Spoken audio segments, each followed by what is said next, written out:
Hello friends, कैसे हैं आप सभी। बहुत बहुत स्वागत है आपका हमारे YouTube channel study with smartness में। आज हम फिजिक्स के एक नए टॉपिक की ओर शुरुआत करने जा रहे हैं, जिसका नाम है गति या मोशन।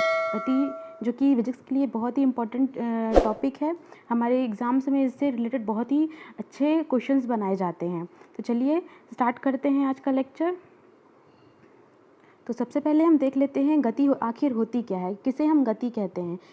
चलिए डेफिनेशन एक बार देख लेते हैं। डेफिनेशन हालांकि एग्जाम्स में पूछी नहीं जाती है, लेकिन फिर भी हमें पता होनी चाहिए कि गति की आखिर होती क्या है। यदि कोई वस्तु अन्य वस्तुओं की तुलना में समय के सापेक्ष स्थान में परिवर्तन करती है तो इस अवस्था को हम गति या मोशन कहते हैं।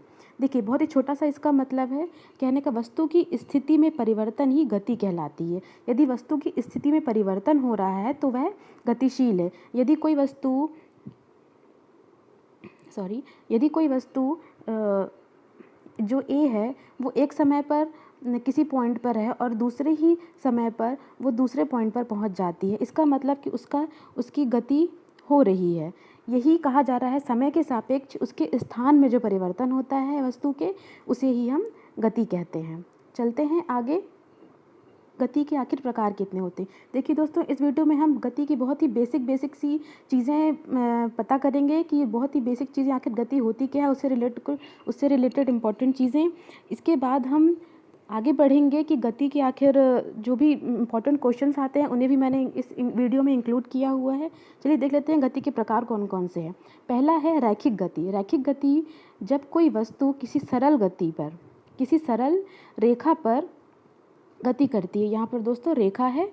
यदि कोई वस्तु किसी सरल रेखा पर गति करती है तो इस प्रकार की गति को हम रैखिक गति कहते हैं। जी हाँ, देखिए यहाँ पर एक बहुत ही अच्छा पिक्चर दी हुई है। सरल रेखा के अनुदिश एक कार की गति को दर्शाया गया है, जिसमें देखिए कोई एक कार है जो ओ पॉइंट से चलना स्टार्ट करती है। ओ से लेकर ए बी सी तक वो इस तरह से गमन करती है, क्योंकि ये पूरा जो परिपथ है जिसमें कार गमन कर रही है वो एक सरल या सीधी रेखा की ओर इंगित कर रहा है, इसलिए हमें इसे एक रैखिक गति कहते हैं। आई होप आपको ये डेफिनेशन समझ में आ गई होगी। चलते हैं नेक्स्ट टॉपिक में। वृत्तीय गति को समझना भी बहुत आवश्यक है, ये बहुत ही इंपॉर्टेंट है। जब कोई वस्तु किसी वृत्ताकार पथ पर गतिमान हो तो इस प्रकार की गति को हम वृत्तीय गति कहते हैं। देखिए क्लास, जब कोई भी वस्तु है, यहाँ पर वस्तु एक गेंद को लिया गया है। जो एक गेंद है ये अगर यहाँ पर एक व्यक्ति है जो इस गेंद को एक धागे से पकड़कर अपने चारों इर्द गिर्द घुमा रहा है। यहाँ पर जो इस गेंद का जो परिपथ तैयार हो रहा है वो एक गोल वृत्ताकार परिपथ तैयार हो रहा है। इसी तरह इसलिए जब इस गेंद को हम एक वृत्ताकार परिपथ में चारों तरफ घुमाते हैं तो हम इसे वृत्तीय गति की कहते हैं कि इस गेंद की वृत्तीय गति हो रही है। चलते हैं नेक्स्ट पॉइंट की ओर। तीसरा है दोलनीय गति। देख लेते हैं दोलनीय गति क्या कहलाती है। जब कोई वस्तु किसी निश्चित बिंदु के आगे पीछे या ऊपर नीचे गति करती है तो इस प्रकार की गति को हम दोलनीय गति कहते हैं। यहाँ पर देखिए एक पेंडुलम को बहुत अच्छी तरह से दर्शाया गया है दोलनीय गति को स्पष्ट करने के लिए, कि जब कोई वस्तु, सपोज ये वस्तु पेंडुलम जो है वो अपनी साम्य स्थिति से दोनों तरफ एक निश्चित बिंदु के आगे पीछे या फिर ऊपर नीचे, ये आगे पीछे हो रहा है या तो ये ऊपर नीचे, इस तरह से भी अगर किसी वस्तु की गति होती है तो उसे भी हम दोलनीय गति कहते हैं। आई होप आपको ये क्लियर हो गया है। चलते हैं नेक्स्ट पॉइंट की ओर। गति। देखिए दोस्तों, आवर्त गति या दोलनीय गति में बहुत ही माइनर सा डिफरेंस होता है। आवर्त गति की एक बार हम डेफिनेशन पढ़ लेते हैं। वैसी गति जिसमें कोई कण किसी निश्चित समय अंतराल के लिए बार बार दोहरावे तो इस प्रकार की गति को हम आवर्त गति कहते हैं। देखिए अगर जो हमारा दोलनीय गति था उसमें कोई वस्तु इर्द गिर्द या तो ऊपर नीचे या तो आगे पीछे एक ही दिशा में या उसकी विपरीत दिशा में जब गति करती है तो हम उसे दोलनीय गति कहते हैं। आवर्त गति भी सेम चीज़ है, लेकिन इसमें एक निश्चित समय अंतराल दिया गया होता है। यदि एक निश्चित समय अंतराल पर कोई वस्तु या पेंडुलम की अगर हम बात कर लें तो अगर पेंडुलम एक निश्चित आवर्त काल में दोनों साइड गति करता है तो हम उसे आवर्त गति कहते हैं। हमारा नेक्स्ट पॉइंट है अनियमित गति। अनियमित गति, देखिए अनियमित गति को दर्शाने के लिए यहाँ पर बहुत ही सुंदर पिक्चर दर्शाई गई है कि जब कोई वस्तु अपनी गति की दिशा अनियमित रूप से परिवर्तित करती रहती है। अनियमित रूप से परिवर्तित करती रहती है, तो इस प्रकार की गति को हम अनियमित गति कहते हैं। यहाँ पर एक आपको फुटबॉल पिच दर्शाया गया है, जहाँ पर जो प्लेयर्स हैं वो एक फुटबॉल के पीछे दौड़ते हैं। तो यहाँ पर जो फुटबॉल के पीछे दौड़ने वाले जो प्लेयर्स होते हैं, उनकी गति निश्चित नहीं होती कि वो किस दिशा में गति करने वाले हैं या किस वेग या किस त्वरण से गति करने वाले हैं। इसी गतियों को जब किसी भी दिशा में, किसी भी वेग, किसी भी त्वरण, मतलब कि किसी भी समय जब वस्तु की गति अनियमित रूप से परिवर्तित होती रहती है, तो हम उसे अनियमित गति कहते हैं। चलते हैं नेक्स्ट टॉपिक में दोस्तों। हमारा 6 पॉइंट है घूर्णन गति। घूर्णन गति वैसी गति है जिसमें कोई कण किसी बिंदु के चारों ओर बिना स्थान परिवर्तन किए घूमता हो, तो उस प्रकार की गति को हम घूर्णन गति कहते हैं। देखिए, घूर्णन गति को यहाँ पे बहुत ही सुंदर तरीके से दर्शाया गया है। यहाँ पर एक पृथ्वी है, जैसे कि हम सब जानते हैं कि पृथ्वी जो है अपने अक्ष पर 24 घंटे घूमती है, या 24 घंटे जब वो अपने अक्ष पर एक ही दिशा में घूमती है। यहाँ पर दिशा की बात इम्पोर्टेंट नहीं है, लेकिन ये कि जब कोई वस्तु अपने अक्ष पर चारों ओर बिना अपना स्थान परिवर्तन किए जब वो चारों ओर घूमती है, तो उस प्रकार की गति को हम घूर्णन गति कहते हैं। यहाँ पर स्थान परिवर्तन नहीं होता, इस बात का ज़रूर ख्याल रखें। चलते हैं आगे। चलिए क्लास, अभी यहाँ पर हमें बेसिकली जो गति के लिए जानकारी थी वो इतनी ही थी। आगे वाले वीडियोस में हम और भी ज़्यादा डीप नॉलेज देखेंगे कि गति आखिर होती क्या है, उसमें कौन कौन सी चीज़ें इन्वॉल्व होती हैं। यहाँ पर हम जल्दी से जो भी ऊपर पढ़ाया गया है उसका एक क्विक रिव्यूज़ देख लेते हैं। हमारा क्वेश्चन नंबर फर्स्ट है, स्थिति में परिवर्तन एक गति है, इसकी व्याख्या निम्न में से किस या किन रूपों में की जा सकती है। स्थिति में परिवर्तन एक गति है, इसको हम किन किन रूपों में व्यक्त कर सकते हैं। ऑप्शन फर्स्ट है हमारा तय की गई दूरी, ऑप्शन दूसरा है विस्थापन, ऑप्शन तीसरा है ए और बी दोनों, या फिर फोर्थ ऑप्शन इनमें से कोई नहीं। तो दोस्तों इसका करेक्ट ऑप्शन है ऑप्शन 3, और ए और बी दोनों, मतलब तय की गई दूरी और विस्थापन। थोड़ा सा इसके बारे में देख लेते हैं कि क्या कहना चाह रहा है ये क्वेश्चन।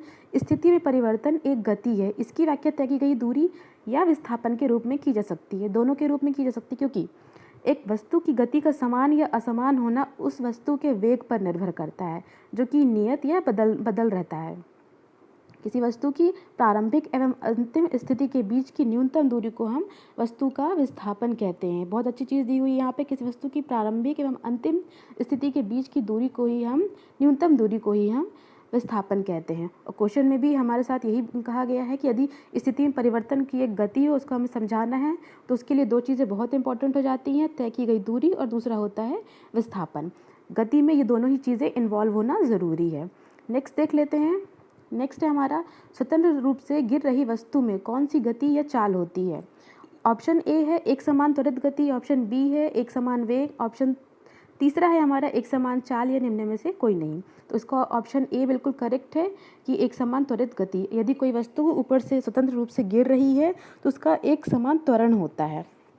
यदि वस्तु एक सरल रेखा में चलती है तो इसका वेग समान समय अंतराल में समान रूप से घटता बढ़ता है।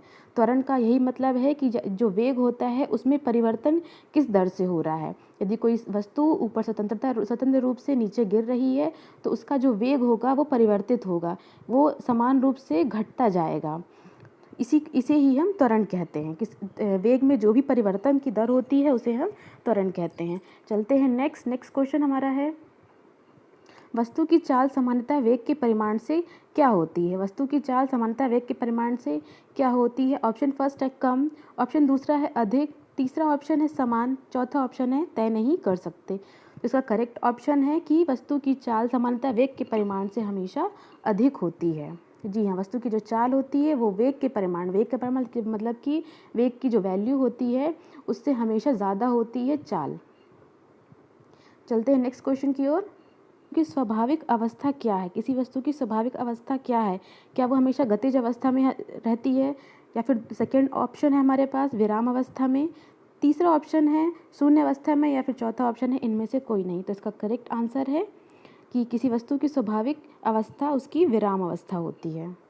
जी हाँ, इसका करेक्ट ऑप्शन है किसी वस्तु की स्वाभाविक अवस्था उसकी विराम अवस्था में। कोई भी वस्तु हम जब तक उस पर किसी तरह का बल आरोपित नहीं किया जाता, वो एक विराम अवस्था में ही रहती है। किसी वस्तु पर या तो बल विपरीत दिशा में या समान दिशा में लगाया जाएगा, तभी उसकी स्थिति में कोई परिवर्तन आता है। हमारा 5th क्वेश्चन है, किसी स्थान पर रखा कोई पिंड किस अवस्था में गति नहीं करता है। बहुत ही अच्छा क्वेश्चन है दोस्तों। देखिए इसके ऑप्शन क्या हैं। एक समान बल की दिशा में, दूसरा है विपरीत अधिकतम बल की दिशा में, तीसरा है संतुलित बल की अवस्था में, या फिर चौथा इनमें से कोई नहीं। हमसे क्वेश्चन पूछा रहा है किसी स्थान पर रखा कोई पिंड किस अवस्था में गति नहीं करता है।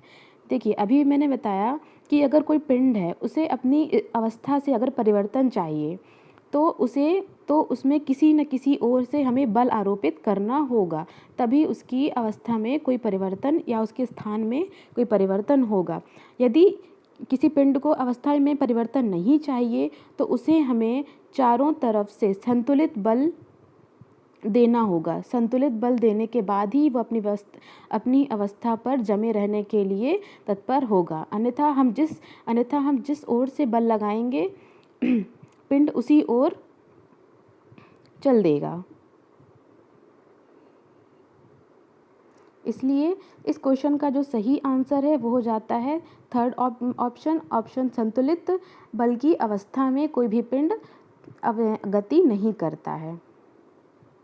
Thanks for watching classes. आज के लिए इतना ही। गति के लिए बहुत ही बेसिक से क्वेश्चन थे, बहुत ही बेसिक नॉलेज था यहाँ पे।